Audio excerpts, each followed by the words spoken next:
Hello, welcome to my channel, A Book Forest. My name is Kim and today I'm going to be doing my May and June wrap-up. So it's not that many books. I usually read more within a couple of months.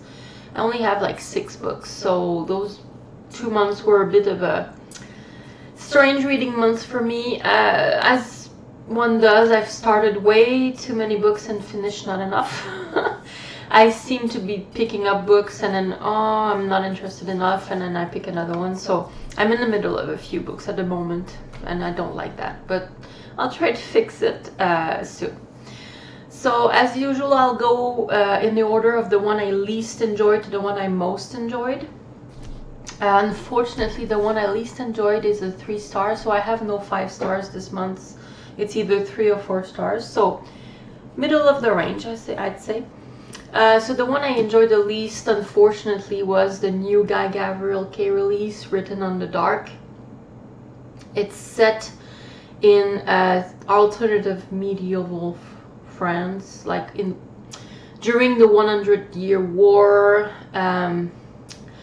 I think now that I've read a few of his proto-history or fake history books, war fantasy as well, I can tell that the actual concept of taking actual history of the world but reinventing all the names and just putting making your own sauce out of it is a hindrance to my enjoyment of his work instead of actually something I like. So if I like one of his books, it's in spite of this, because I know the history. I love history, and especially European history, which he focuses on. And I think, I know too much about it, so it just takes me out of it all the time. And it's not actual history, it's just invented, like copied, but copy-paste or something. Like the main character is a poet in medieval France in Oran. And the name of so that's Paris. And the name of the country is Ferrières, and that's France. So he tries to cram all the history of the 100-year war, but in a 300-something page book. No, it did not work for me, unfortunately. Like, it's a 3 stars. It was fine, it was alright, but the characters, usually his characters are amazing. He makes you love them so fast, and like you enjoy the interactions with all the characters. Like they can be like different people, but they all have something for them. But in this, I thought the characters were really bland. I did not care about them. Like, I was halfway down the road on this book, and I was like, I don't care about any of these people. And the relationships were not worked on. Like, you just, they're friends, but why are they friends? Or they hooked up, but okay, like, we didn't see that coming at all. It wasn't even, there was no tension. So it's just like, something happened, okay. And then you have like time jumps in the story. Like, the main character is going on a journey, and something happens to him, and we have a time jump in the future where after the thing that happened to him that was actually maybe interesting, and it's described as a flashback. Not my favorite kind of storytelling. So unfortunately, it's up to now, it's my least favorite of Guy Gavriel Kay books I've ever read. I would absolutely not recommend starting with this one if you want to start your journey with him. I would definitely start with Lions of Al-Rassan, or even Isfia Noir Tapestry, or Tigana.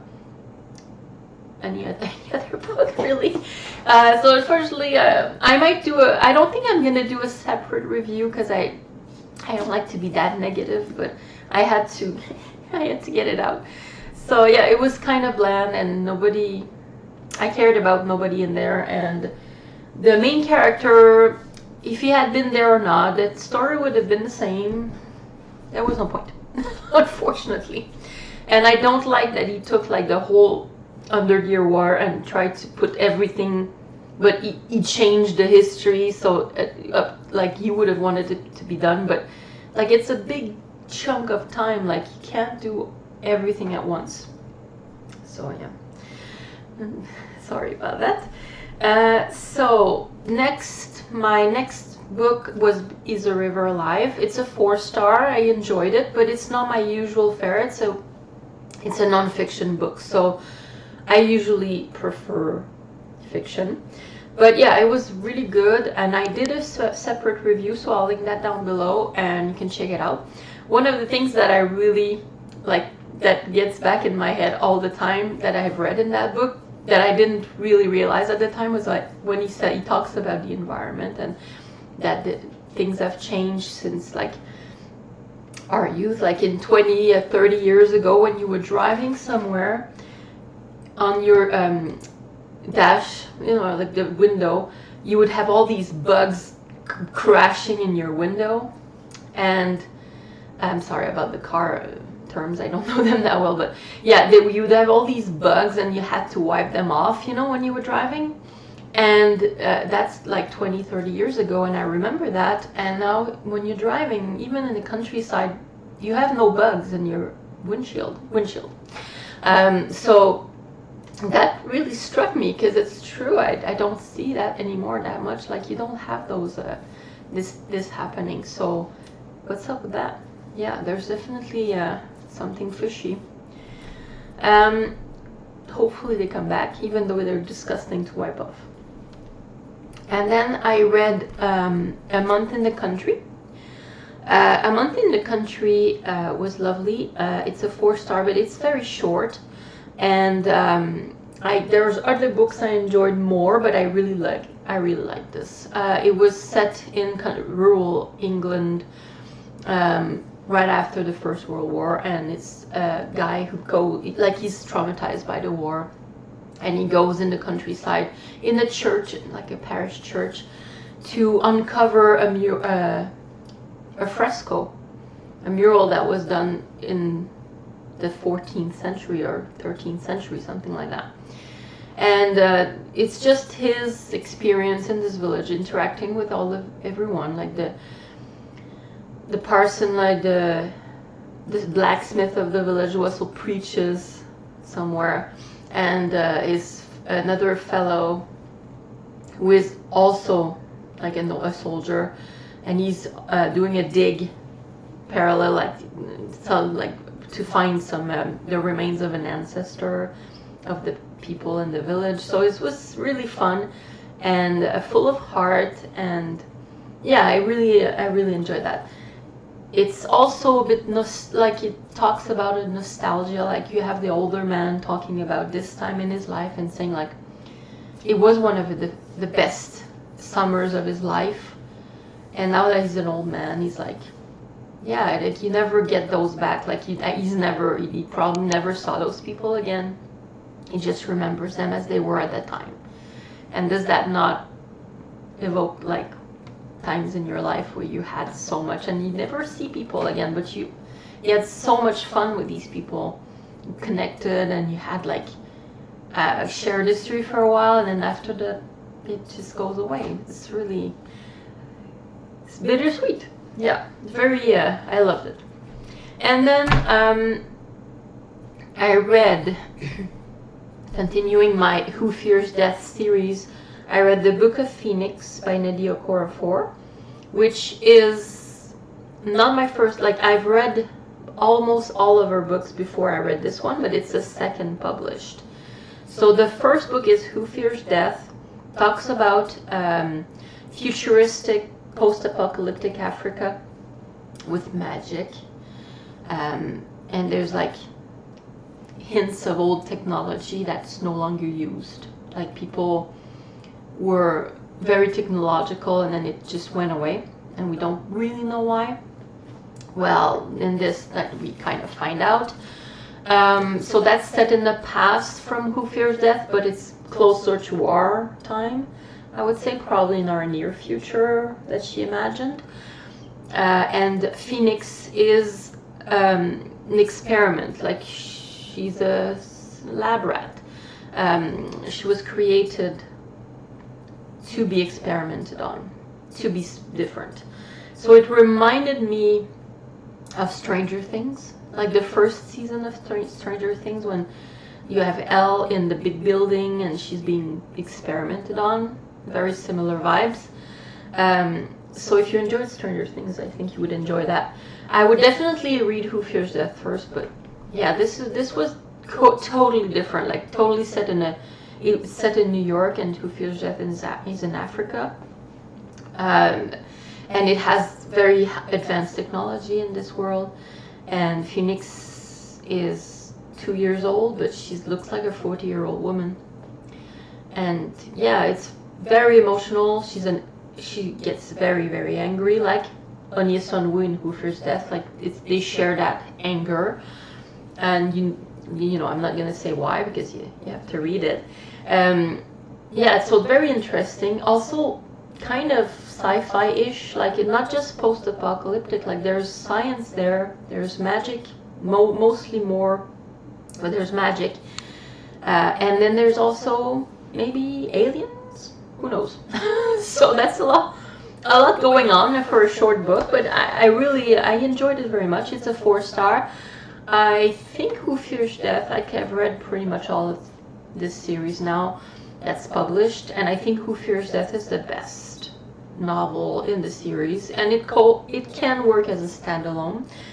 But if you want to continue with the series, I would recommend reading this book second. So yeah, I said I was gonna do like a reading order, but yeah, I think probably Who Fears Death first, Book of Phoenix, then Remote Control, publishing order really, and then you start with the novellas about Anya Sun-woo's mother, She Who Knows, and One Way Witch. And then there's another novella coming out sometime in the future. But yeah, definitely it was worth a read. I enjoyed it. She's very, very mad. I think Phoenix is kind of a mix of Anya Sun-woo and her mother, Najiba. Like Anya Sun-woo is angry and vibrant, and she has like good instincts, and Najiba is a bit more subdued, but she's impulsive, and she's very courageous, so it's kind of a good mix there. Okay, sorry for rambling. And then after the Book of Phoenix, I read The Lord of Emperors by Guy Gabriel Kay, which is the second book in the Sarantine Mosaic. So I read Stilling Saranthium 2 months ago. What I said about Stilling Saranthium was that it was a setup book. There was a lot of setup in that book, and I was hoping that it would pay off in this one, and it did. So I was satisfied, and I gave it 4 stars. I think I enjoyed it less than a lot of people who read it. I like Lions of Valorson much better. I think that the fact that it's 2 books instead of 1 is kind of hurting it. From what I can find, he has a sweet spot. For Written on the Dark was too short, and this is too long. The 2 books are too long. There was a lot of things happening that we never got a payoff on, or there's a lot of characters as well. Some characters I really, really enjoyed in Stilling Saranthium, and they got kind of shafted in this one, so I was kind of disappointed about that. And also, the main character is a mosaicist, and he's going to Saranthium, which is Constantinople in our world, and he's going there to make a big church, like a cathedral almost, with a dome, like the Hagia Sophia in Istanbul, I would say. And he's going there to make his magnum opus. Does everything work out as he planned? We'll see. It does have a lot of nuances, very political. It's kind of set in a time that I didn't know that much about, so that's probably why I enjoyed it more, because I wasn't taken out of the story all the time. I know it's based on some real characters, like the Emperor and his wife were like Justinian and Theodora from Constantinople. And Theodora was really interesting. I checked her out afterwards. Like in this world book, the Empress is really interesting. A very deep, like complex character. And our mosaicist is lovely. Like he's a angry redhead 40-something widower who lost his family to the plague, and he's grieving. So that's him getting out of his grieving and trying to live again and be an artist again. So yeah, I enjoy that. Yeah, there's a few things that I was like, I wish he would have gone further with some of those characters. And also, like, all the ladies, like, there's a lot of women who are powerful in this book in their own way. Like, there's a daughter of an aristocrat, there's the Empress, there's a dancer who's very famous. There's also, like, the girl that he met in the first book. Like, they're all seemingly in love with him or want to have sex with him. So that was like, no, that was not believable. Like, they're not all into you. Like, so that was weird. I mean, wish fulfillment, something by the author. Other than that, like, yeah, it was fun. And also there was less weird. There was one encounter, like sexual encounter. Like, he has a tendency to have people hook up that you don't really want them to do. Like, you're like, I don't care about these two doing it. I would like to see these two doing it, but he doesn't show that. No, he only shows the one you don't care about, and in quite a bit of detail. But when you actually ship a couple and you really want to know, then he fades to black. No, you should do the opposite. So yeah, that I have a bone to pick with him about that. But yeah, it was less weird than some other of his sexual scenes in other books.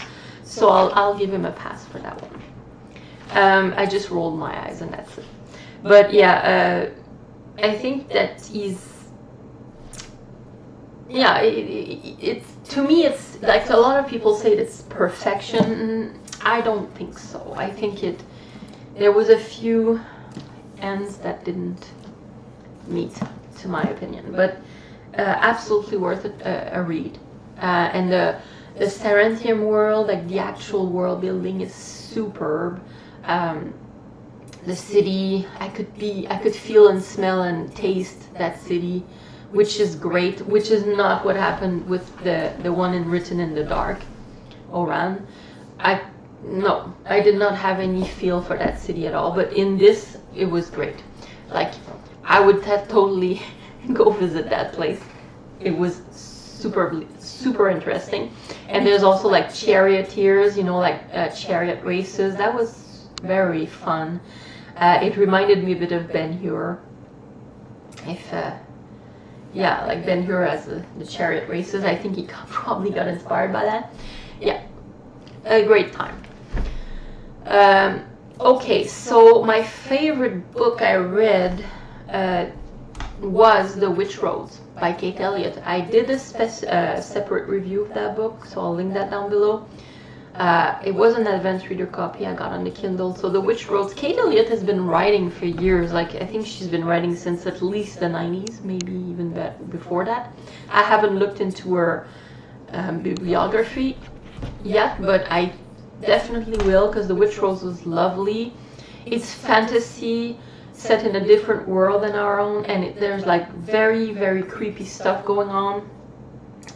There's a fog that makes people become monsters, and the whole world, like, there's mushroom coming out of that fog, and that's what happens. Like, if you touch those mushrooms, you just you grow a set of teeth or more, and the whole world revolves around avoiding that. So everyone is working either towards the infrastructure, or they're working to avoid, like, remove those spores. So our main character, Ellen, is one of those people working to make the world safer. and she has a very mysterious past, and she has like a family and emotions, and it's very complex. She just likes her job and she likes doing it, but there's a prince that comes along and something happens to that prince, and she's kind of sucked up in his mysterious mission we don't know about. And is the prince really the prince, or is he being possessed by something? Very, very interesting. But I enjoyed the characters. I enjoyed the side characters very much. I love when the side characters are kind of comic relief sometimes, but also you get attached to them, and they all have their own background and their own like hang-ups. So yeah, that was enjoyable, and there's like a nice I don't want to spoil it, but there's a nice romantic plot that I really liked. Like those characters are lovely, and there's also a familial side to the story, because Helen has a nephew, and yeah, that nephew is also very interesting. I'm not gonna say what happened, like anything more. I think you should read it. It's definitely worth a try if you like fantasy and Asian-inspired fantasy. I would say it's definitely set in an Asian type of world, and also like there's a big fog of like an ocean, and you don't know what's on the other side. So I think they're exploring that in the second book, which I can't wait to read. It's coming out in November, I think. So yeah, I absolutely recommend that book. Do check my review if you want to know more. So yeah, that was it.